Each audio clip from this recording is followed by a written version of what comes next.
I need this to be on the screen yesterday. That was diabolical. Woo. So I felt seen. Oh my God, she made this with me in mind. I didn't want it to end. They shouldn't have had to fight for that. That was their birthright. They shouldn't have had to fight to be humanized. Like nothing could have prepared me for that.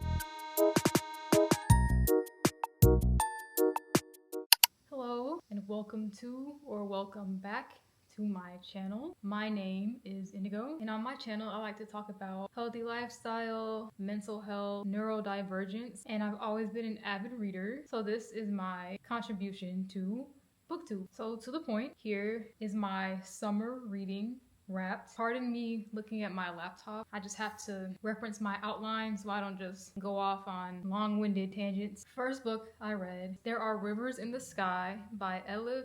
Shafak. This book is fiction, but there's also historical fiction. In a nutshell, There Are Rivers in the Sky is a novel that traces the journey of a single water drop across centuries and continents, weaving together history, myth, culture, and personal stories. And the story follows three characters, Arthur, Narin, and Zalika. Arthur was born into poverty by the River Thames in Victorian-era London. Narin's part of the story takes place in 2014 in what we today call Iraq. A long time ago, it was ancient Mesopotamia. And she is a young Yazidi girl. And in 2014, there was genocide of Yazidi people in Iraq, and that affects Narin's story. Zalika's story takes place in 2018, also in London, like Arthur. She's 31, she's a hydrologist. The story actually opens with the water drop falling onto King Ashurbanipal in ancient Mesopotamia, and that same water drop finds Arthur,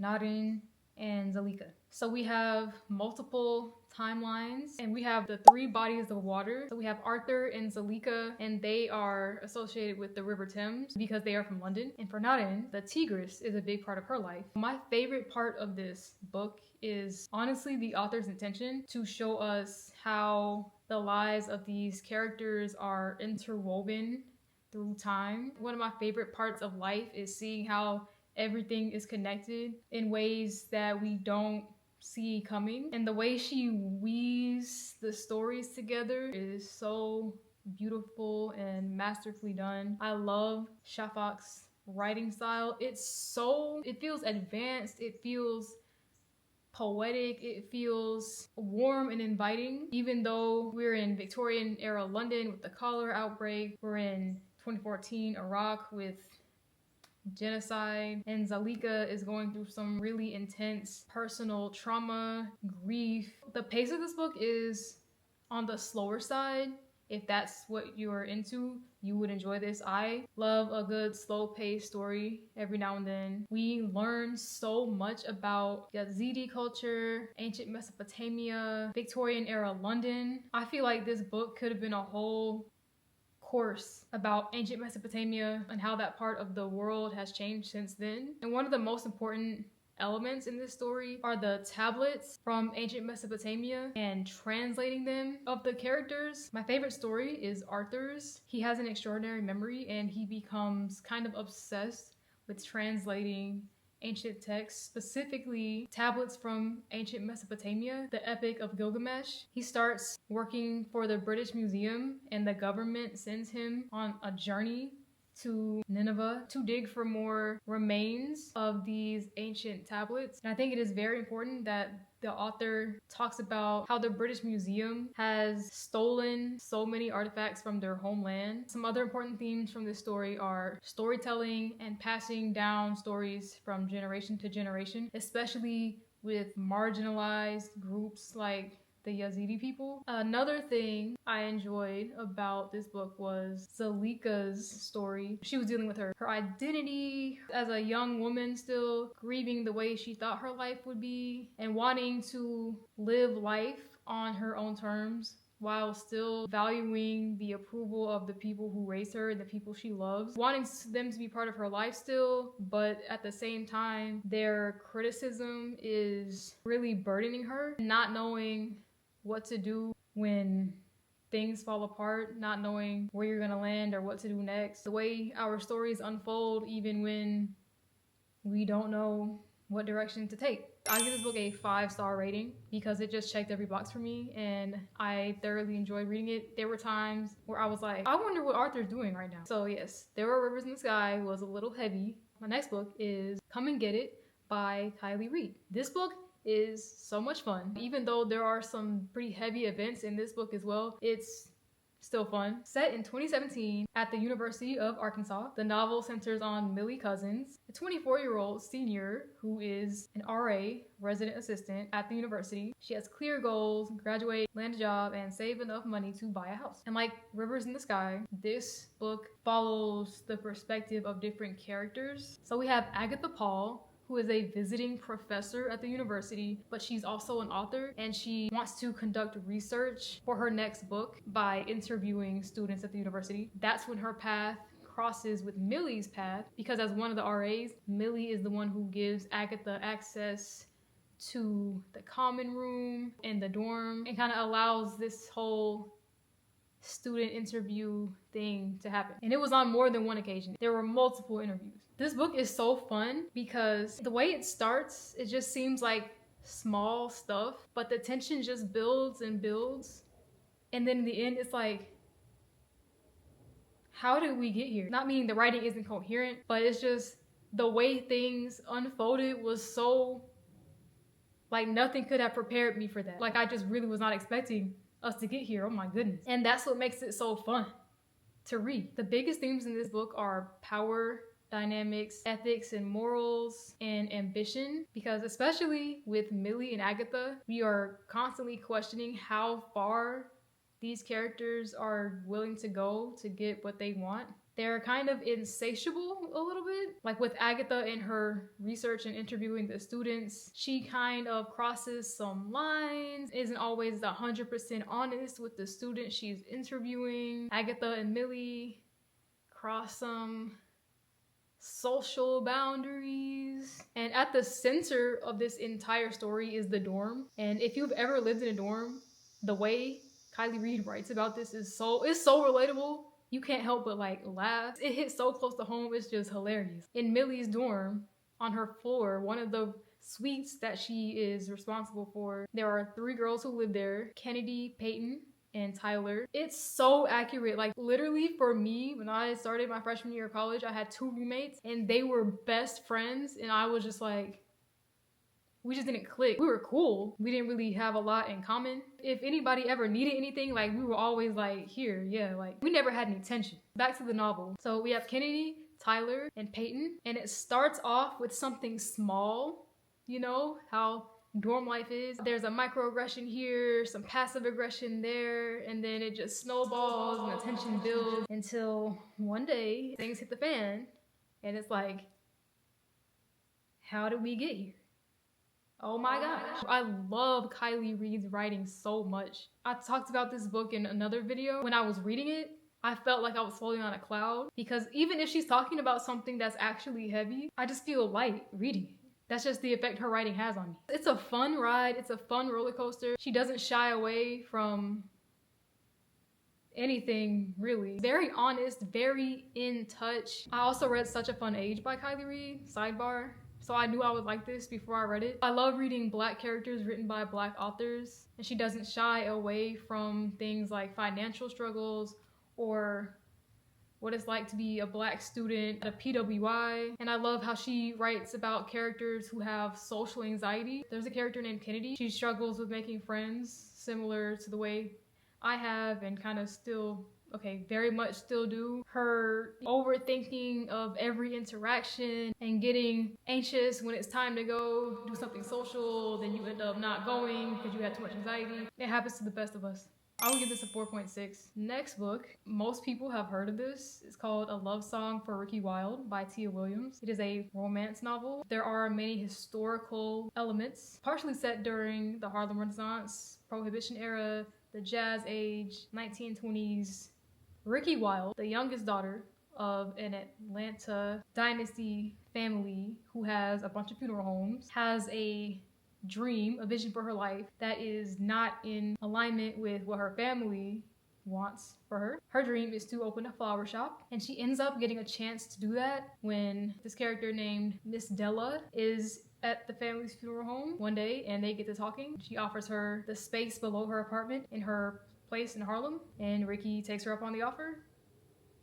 And then the story evolves from there. So the story follows several characters, but mainly Ricki and Ezra, aka Breeze. Ezra is a mysterious musician. Ezra's story begins in the early 1900s. We see him pop out in Harlem in the 1920s after a very turbulent, traumatic, sad upbringing in the South.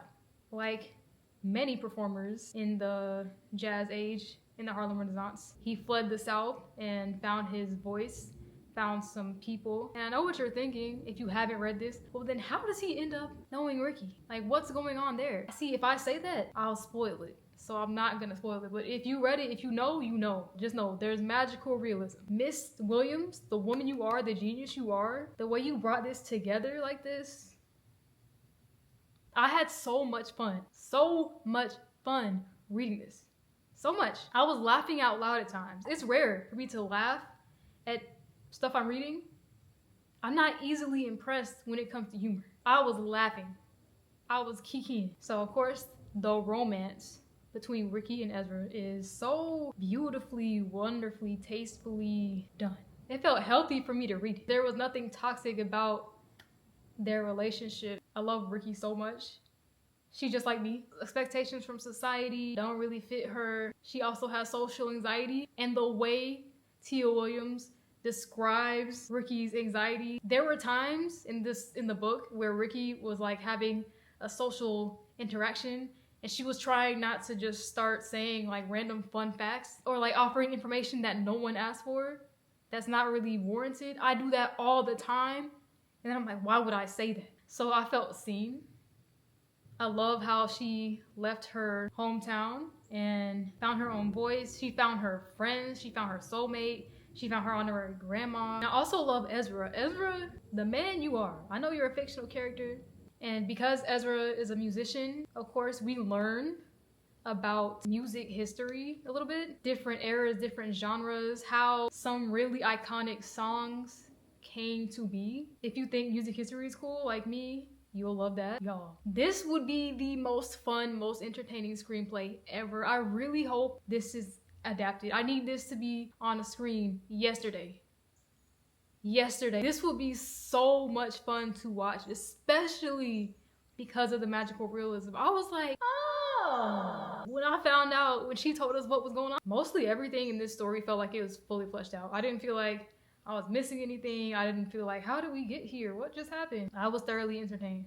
I give this a 5 out of 5 stars. Next book is another romance novel. Ricki Wilde was actually the first romance novel I've ever read. So I was like, okay, I want to read another romance novel now, perhaps by a different author. I came across Real, and immediately I was like, oh my God, she made this with me in mind because I'm an actor. If you're new to my channel, yeah, I'm an actor. When I saw that this was a romance about an actress and a film director, I was like, give me 14 of them right now. Synopsis: Neva Saint, a Broadway understudy, let me hold it up here, gets the opportunity of a lifetime when acclaimed film director Cannon Holt casts her in his new biopic about an unsung black jazz legend. As they work together, sparks fly between Cannon and Neva, but Neva is hiding a serious health condition that could threaten both her career and her relationship. The novel weaves passion, art, representation, and sacrifice into a sweeping love story. Because this book is about the making of a film, it feels very cinematic. It's like you're reading a movie. Some of the chapters were the script of the film. Getting to read the script of the film is literally, I feel like I'm in the cast. Like, this book is now tied with another book for my favorite book of all time. That is the effect this book had on me. I didn't want it to end. The way she illustrates, builds these characters is just so perfect and beautiful. I just love the way this story unfolds. It's just so romantic. So let's just talk about Neva and Cannon because they're the two main characters. Neva comes from the South. She comes from North Carolina. And the way her story starts, it's so heartbreaking because her boyfriend, who she was gonna marry, gets her sister pregnant and they have the baby. Out the gate, Neva is just betrayed. And now she's estranged from her sister and ends up being estranged from her family because she now avoids them in order to avoid her sister. And it's understandable because that was unforgivable. That was diabolical. And then Cannon, he comes from Lemon Grove, California. I don't know if that's a real town, but in the story, Lemon Grove, California, his mother was a photographer and she had ALS. She's where he gets his love of cameras and his eye for detail. Also his name, Cannon, camera. She teaches him about love and she says she wants him to find someone he loves more than his art, his craft. His mom leaves this life as a result of her illness. So we understand some about Neva and Cannon. That's how the book starts. And then the way Cannon and Neva meet is just so, I love it so much. Neva is on Broadway as an understudy, but the lead is on vacation. So it's Neva's chance to shine. And a friend that Neva had made a while back is also friends with Cannon, and he brings Cannon to Neva's show while he and Cannon are in New York. They live in LA because they make films in LA. So that's where he discovers Neva. How poetic and perfect is that? How romantic. Now, I will say they had me in the first half. I was almost ready to take that book back to the library because Cannon was a big jerk. He was a big jerk. He and the friends and the cast and Neva went out to eat after the show. Of course, because Cannon Holt is a big time, young, desirable director. Everyone is trying to, kiss up to him.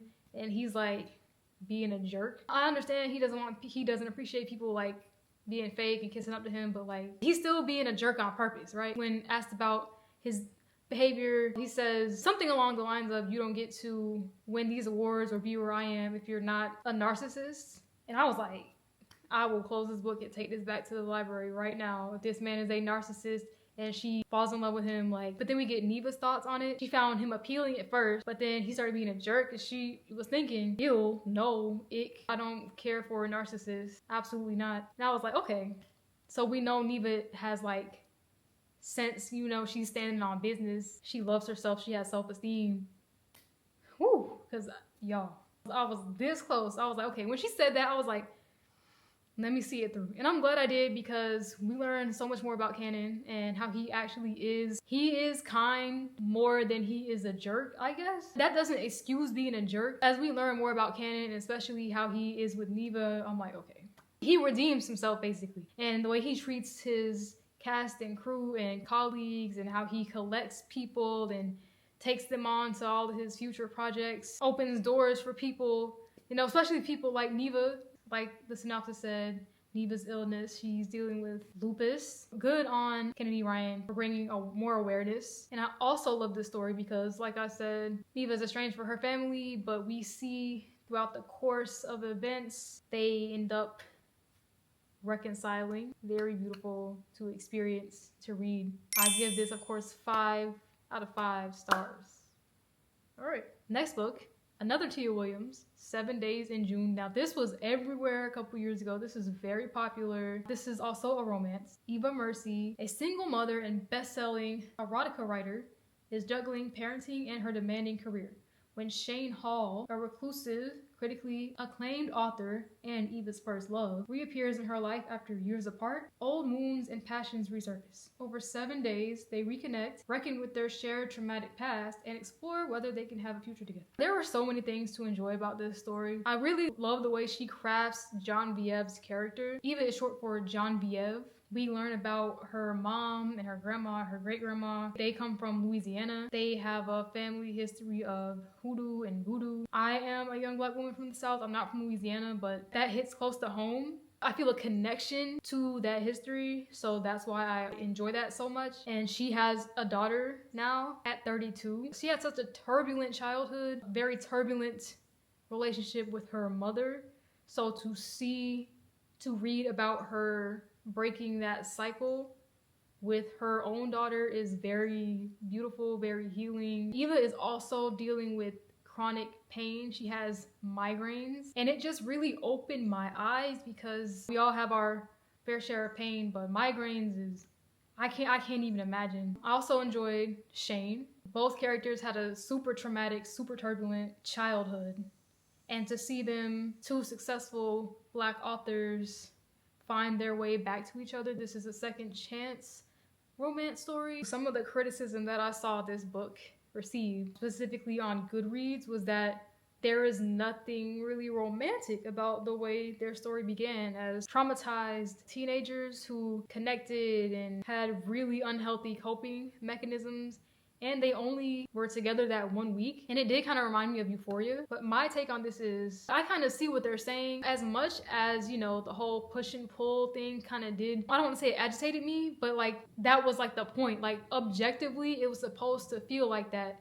The push and pull. If they didn't have any problems, then we wouldn't have a story, right? And then also, when you're a 17-year-old, something like that probably does feel like real like love, especially something that dramatic, for lack of a better word. That's just what I think about that. I also enjoy learning about the kind of the behind the scenes of the book writing, publishing industry, because they're going to these author book events. This was a really fast-paced read, if that's what you're into. I give this 4.2 stars. So the last book on this list of my summer reading wrapped is Their Eyes Were Watching God by Zora Neale Hurston. This is from the library. I do have to return it. This is a classic. I felt like reading this was a rite of passage as a young Black woman. And I also watched the movie starring Halle Berry. There is so much to say. Where do you even begin? So, synopsis. First published in 1937, this classic novel follows Janie Crawford,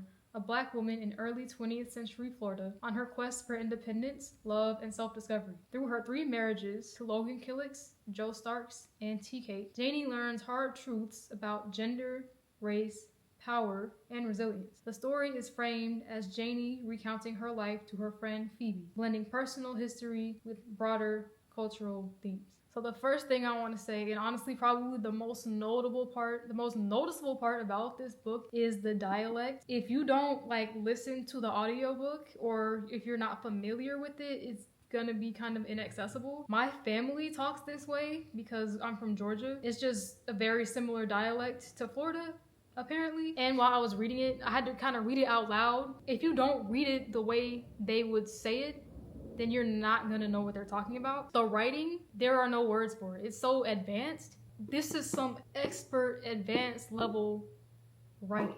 I don't feel qualified to even talk about this book. This is probably one of the most quotable books ever. If this weren't a library book, I would have annotated it heavily. Zora Neale Hurston takes us through Janie's life from childhood up until she's 40. She has 3 different husbands. Logan Killicks, Janie's first husband. It's kind of an arranged marriage. Janie's grandmother put together the two. She wanted Janie to have a leg up in life. She wanted her to be protected. She wanted her to be with a man who had some money and could take care of her, because women couldn't do any of that themselves. Of course, Janie did not desired this man. He was much older than she was. She was 17. He made her work in the field with the mule and cut potatoes, and Janie wasn't interested in that. There was no love. And then comes Jody Starks, who sweeps Janie off her feet, takes her to the first all-color town, Eatonville, Florida. Now, Joe was a progressive thinker in a lot of ways. He, is immediately like, who's the mayor? Is this the whole town? We need this, we need that, we need a store if we're gonna be a real town. So he becomes the mayor. By default, Janie is the mayor's wife, so now she's important. First, their union is full of a lot of love, a lot of chemistry, but then Jody changes with the power of being a mayor. And he's very possessive of Janie. Janie is very desirable and beautiful, and he doesn't want men to disrespect him by violating her. So he makes her cover up her hair. He makes her work in the store. He's always speaking for her. He's physically abusive as well. Janie, of course, realizes that their love is gone one day, and she decides that she's better off just not vocalizing it, but she has accepted it and come to terms with it. Now here's T Cake. I talked about this on TikTok. T Cake, I thought T Cake was cool. I did appreciate that he loved Janie and Janie loved him. He was also insufferable. He had like a very compulsive personality. He was prone to addiction. He was gambling and always getting into these like fights and situations that he could have just avoided if he hadn't been out there in them streets. Janie kind of had to mother him in a way. He was 12 years younger than she was. He would go get in these situations and Janie would be the one to have to clean him up and nurse him and patch him up, yet he would just leave home without telling her where she was going. And it didn't really help that he told her after the fact, because you should have just told her to begin with. But I digress. I really loved Tea Cake too, until he took his hand to Janie once. I can't really forgive him for that. He didn't know when to quit. He was always getting into something. Like, dude, he ends up risking his life to save Janie from that dog. He wouldn't have needed to do that if he had just agreed to evacuate with everyone else. But instead, he decided to gamble with their lives because that was just who he was. Yeah, it was a very tragic end for Tea Cake, and Janie really went through it. I'm glad Janie got to know love, even if it was extremely turbulent. So of course, because Janie is a Black woman in the 1920s in the South, very important elements in this story: race relations, Jim Crow, how Black people, specifically Black women, were treated by society. We've always had to fight for stuff that was our birthright. We had to fight for our humanity, fight to be humanized. I just think everyone should read this. The things we take for granted are the same things our ancestors like fought for. They shouldn't have had to fight for that. That was their birthright. They shouldn't have had to fight to be humanized. The intersectionality of being a Black woman. Which one do I put first, my Blackness or my womanhood? And this is not a new thought at all. This is not new. Like, women way before me have been talking about this forever. And speaking of new thoughts, Zora Neale Hurston, Janie, she talks about how the townspeople were kind of just blindly following whatever someone told them. There wasn't a lot of progressive thinking in the town. One of the main elements in this story is the townspeople just talking. That was all they had to do. They didn't have anything else to do but sit there and gossip on the porch and heckle each other and argue, and that's it. Most people, even if they knew they didn't agree with something, they weren't going to speak up because they didn't want to be cast out. It was as a means of survival. In the beginning, when Janie comes back to Eatonville, people are just sitting on the porch gossiping about Janie, speculating, making up narratives. They envied Janie's audacity, her free spirit, but they were too afraid to do what they wanted to do in their own life. And it was much easier to point fingers and try to put others down in order to lift yourself up back then. Yeah, this is an extremely important piece of literature. Like I said, please read this, please watch the film. You will fall in love with Janie. I will also add this to my favorite books of all time tier that I have going now, apparently. Now, whenever I'm looking at the sky or at nature or something, I say I'm watching God. She learned so many important, valuable lessons that everyone needs to learn. I hate that she had to go through this to learn them, but she learned it. Of course, I give this a 5 out of 5 stars. So thank you so much for watching. If you've read any of these, let me know what you think in the comments. If you feel drawn to read any of them, let me know as well. And I will see you in the next video.